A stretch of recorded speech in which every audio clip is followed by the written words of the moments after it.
Hi everyone, it's Eleanor Harris from the Clifton Institute.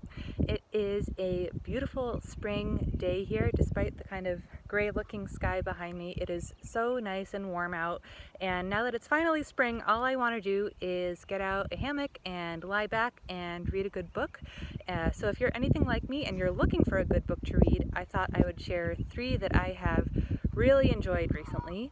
And these three books share something very interesting. They have something very interesting in common, which is that they are all children's books, but they were written by either scientists or people who are very well-regarded popular science writers for adults. So they are really grounded in scientific accuracy. They tell a really interesting, valuable scientific story, but they're also beautifully illustrated and they're really lovely books. So whether you are a kid or are just a kid at heart, I have enjoyed all of these myself, and I would definitely recommend checking them out.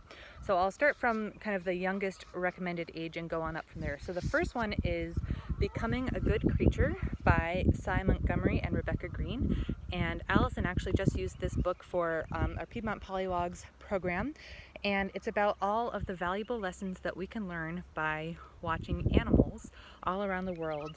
And this one is based on a grown-up book that Cy Montgomery wrote, and it is full of just lovely stories, lovely pictures about all sorts of different things that we can learn by watching nature.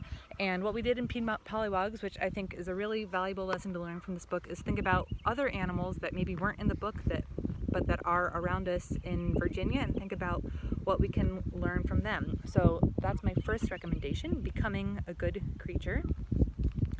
My second is for a slightly older age group. I think the recommendation is K through 3, but I really loved this myself. It is a book by Sabina Radeva, which is basically a retelling of Charles Darwin's On the Origin of Species, but for a younger audience. As you can just see from the cover, it is beautifully illustrated, but also tells a really nice, simple, very easy to understand version of Charles Darwin's famous book, with lots of nice examples, and I actually learned a little bit about reading it myself. So that's my second recommendation, On the Origin of Species by Sabina Radeva. I apologize if I'm pronouncing anything incorrectly. My third recommendation is this great graphic novel by Andrea Wolf, wrote the text, and Lillian Melcher is the illustrator. It's The Adventures of Alexander von Humboldt. You might have seen Andrea Wolf wrote an adult book about Alexander von Humboldt a couple years ago that was really, really well received, and I read that first and found it really an excellent biography, really interesting story. And she actually found room in this one to tell a few stories that weren't in the adult version. So if you want to learn, if you've read that book and you want to learn a little bit more, this is a great thing to check out. It's also just a really fun graphic novel. It is almost kind of a comic book style story of Alexander von Humboldt's explorations throughout South and Central America and all the amazing things that he discovered.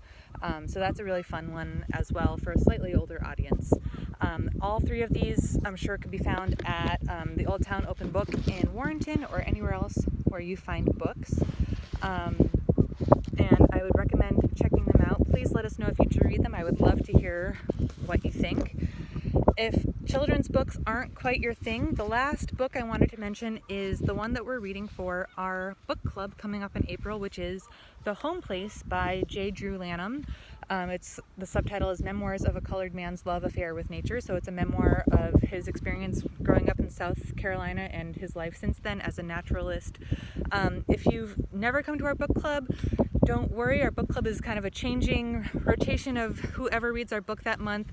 Even if you haven't read the book, just come out for an interesting discussion. Both Allison and I are really loving this book so far. We haven't quite finished, but we are really enjoying what we've read so far. It's beautifully written, really valuable story, and we hope you'll join us in April. And if you have any recommendations about nature books, children's books, anything like that that you think we should read, we'd love to know. Let us know in the comments. Hope we'll see you soon.